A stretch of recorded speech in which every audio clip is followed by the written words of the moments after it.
Honorable Speaker, let me first thank the Honorable Junet for raising this issue. Because, Honorable Speaker, at times we are afraid to speak for ourselves because we'll be seen to be fighting the church or religious leaders. And let me thank Honorable Junet because the issue he has raised is not an issue where he is raising an issue that is fighting anybody, but rather fighting for ourselves as members of parliament. Honorable Speaker, if you can protect me from the member for Kericho, who is conversing in Kalenjin in the house.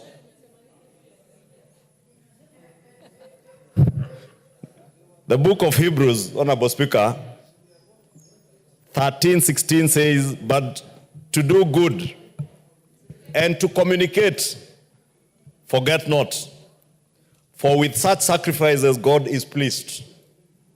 Obey them that have the rule over you, and submit yourselves, for they watch for your souls as they that must give account, that they may do it with joy and not with grief, for that is unprofitable for you.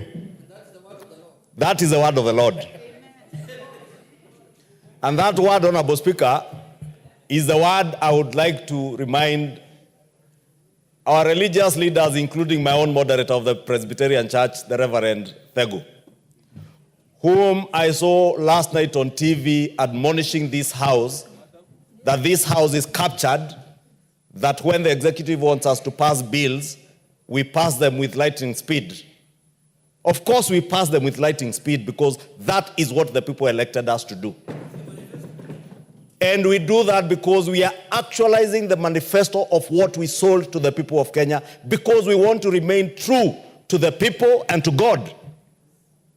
Therefore, because you are my moderator, you cannot admonish me simply because you hail from Nyeri and you think the impeachment process moved with speed. That speed is what is expected of us under the Constitution.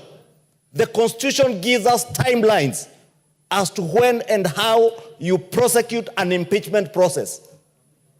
And let me say, Honorable Speaker, because the Honorable Junet has done good to raise this issue, we must not be afraid to tell our religious leaders that even when we do good, as the book of Hebrews tells us, when we give in church, we do not give in church to please the bishop, the moderator, the reverend, not even the church members, the congregations in our churches. We do it because the good book in the Bible tells us, do good and communicate because it is pleasing to God.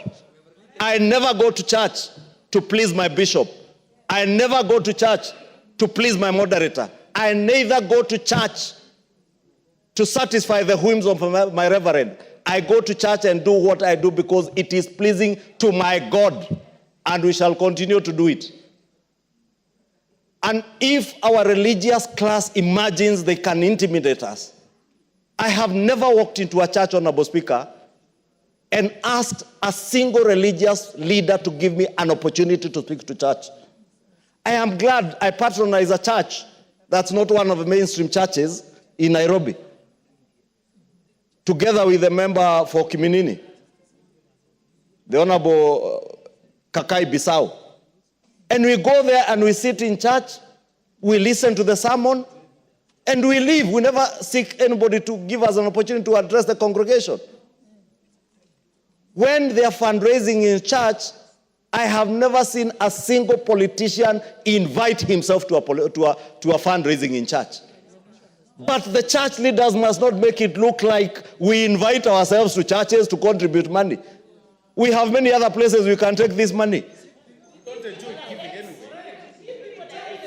Honorable Speaker, it is true what the majority whip is saying. I accompanied the president to Soweto, the Catholic Church in Soweto, in Embakasi East. When we sat to have a cup of tea with the church leadership of that church. They are the ones who sought the president's help and our help, together with that of the governor for Nairobi, to build a house for the father. They also sought help with the road. That road to Soweto has already been advertised in the papers for its rehabilitation. When I saw the Archbishop of the Catholic Church, with all due respect to the Archbishop of the Catholic Church, write a letter that they will return some money to the president, I can confirm to the country and to this house, not a shilling, not a cent has been returned to the president. And when it is returned, there are hundreds of churches who have sent me messages and are sending the president messages. They are waiting for the money to be returned. They are willing to receive the money to do the work of God, because it is pleasing to God, not to man, not to the bishop, not to the archbishop. Honorable Speaker, respect is earned, and it is two-way. We respect our church leaders, and they must earn that respect. If you speak at me, I'll speak back at you. If you respect me, I will respect you back. Honorable Speaker, I had my own moderator of the Presbyterian Church yesterday say things that I would not expect a church leader to say and speak of leaders. Because, again, if you read the book of Romans, it calls Romans 13, I think verse 1 to 4. It calls on everybody to obey authority, because there is no authority that is not ordained by God himself. God is not the religious leaders. God anoints religious leaders to serve his people. God anoints political leaders and other secular leaders to lead his people. And we all serve the same people. Therefore, I know we all come from backgrounds. And I know some of these religious leaders have issues because of where they come from. But they must divorce their personal feelings from their church work. At times there are things I also want to say because based on where I come from. But I remember I am a leader in this country, a national leader. There are certain things I cannot say or do as a leader. I want to call for that wisdom from our religious leaders. I want to call for them to respect authority as commanded in the Bible. I want them to help this country. Some of the issues that I see them pointing fingers to government on are issues of morality, are issues that they should be dealing with in society. Be it femicide, be it the growing trend of LGBTQs and everything, Honorable Speaker. Be it issues touching on corruption. Actually, it's headed by a bishop. Yes, it's headed by a bishop.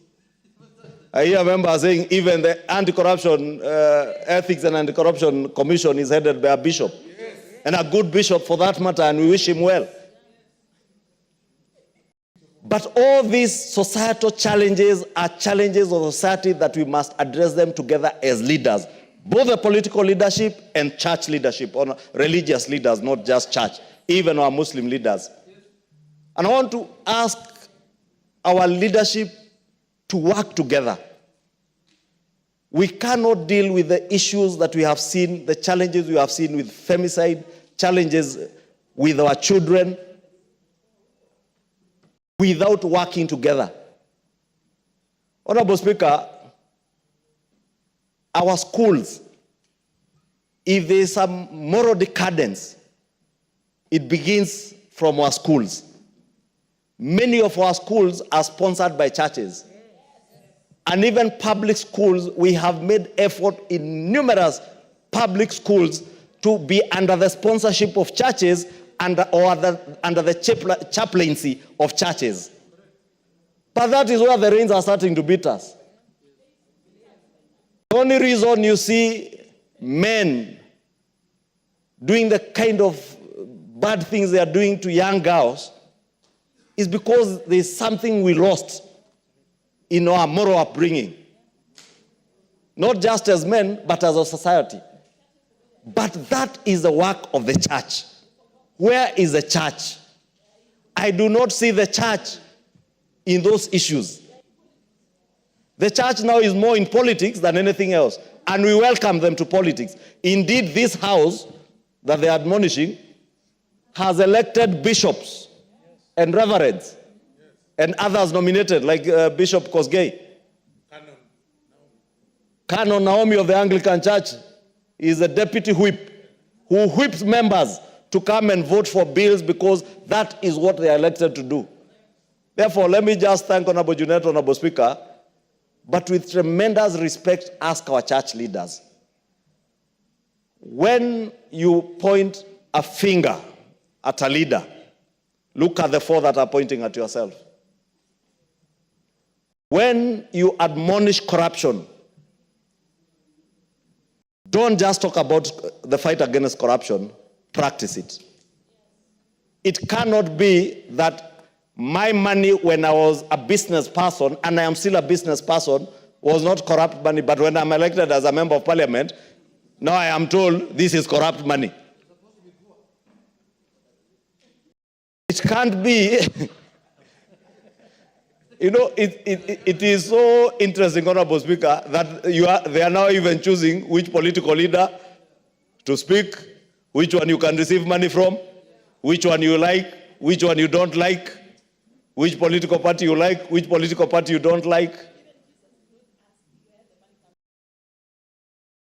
Honorable Speaker, let me just call for mutual respect, because I am a Christian, a practicing one, and living as one. I will live by the Bible and according to the Bible. I can read the Bible, I can interpret the Bible, I know what the Bible tells me about giving, I know what the Bible tells me about respect for church leaders. I will respect them, but I also expect them to respect those in authority back. With those many remarks, Honorable Speaker, let me thank the Honorable Junet for having raised that matter.